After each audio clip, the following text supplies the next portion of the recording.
Thank you for taking the time.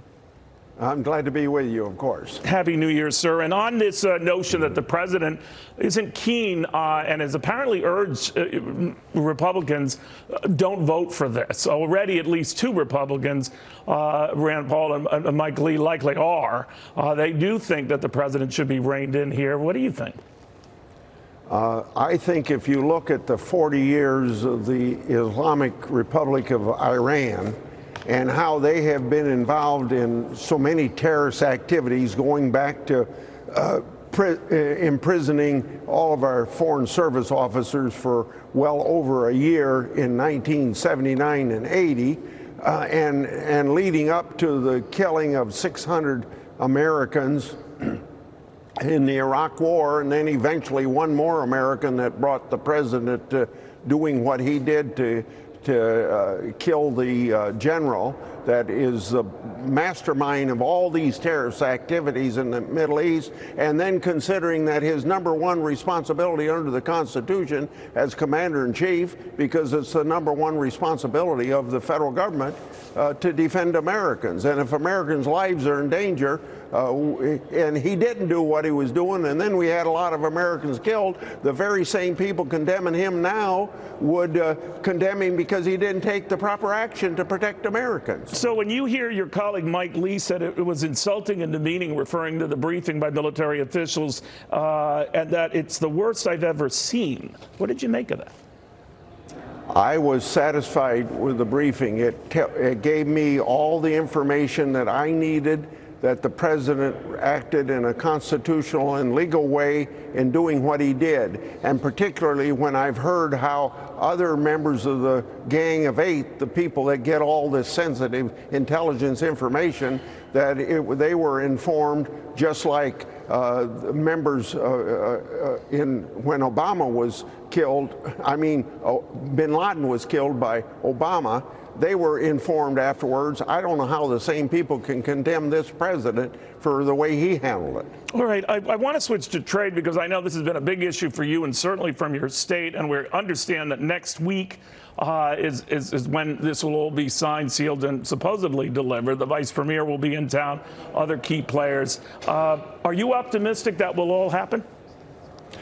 I'm optimistic from this standpoint that there is some enforcement processes put in place in this agreement that weren't there in 2011 when we had an agreement with China and they didn't carry it out.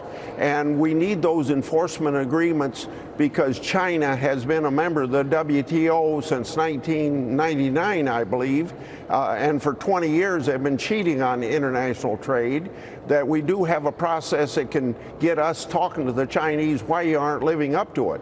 But what I am certain about is it's going to be quantifiable if they're buying $40 to $50 billion of agricultural products, as they've committed to. We'll know in a year or two whether or not they're keeping their word there. Now, on international or on intellectual property or trade secrets or transfer of technology, we might not know for 3 or 4 years if they're living up to that agreement, but we will at least have an enforcement mechanism. We can go back to engage them on discussion. Why aren't you living up to your agreement? But you've also raised, Senator, in the past this idea that using tariffs as a weapon is a dangerous weapon.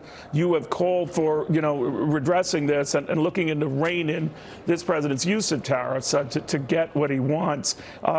You want to meet, I know, with your Democratic colleague, Ron Wyden, of Oregon, who has said of this approach, I am for putting some guardrails on this administration's unpredictable and chaotic trade policy. Are you? The answer is yes, but only to a limited extent. And I'm not doing it because of what President Trump has done, as you have stated.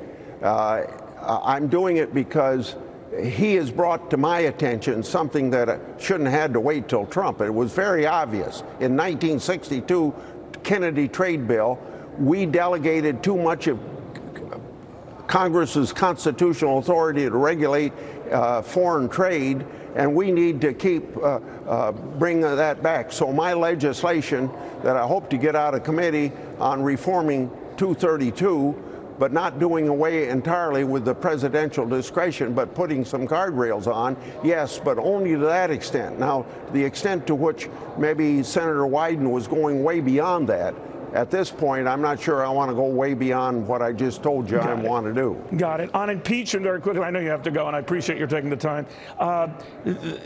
There does seem to be growing pressure on Nancy Pelosi to go ahead and pass along those articles of impeachment to the Senate. She seemed to indicate that it would happen, quote unquote, very soon. Don't know what that means, but I do know there's been criticism on the part of Democrats, even some Republicans. We should be open to witnesses, that in the Senate we should be open to witnesses.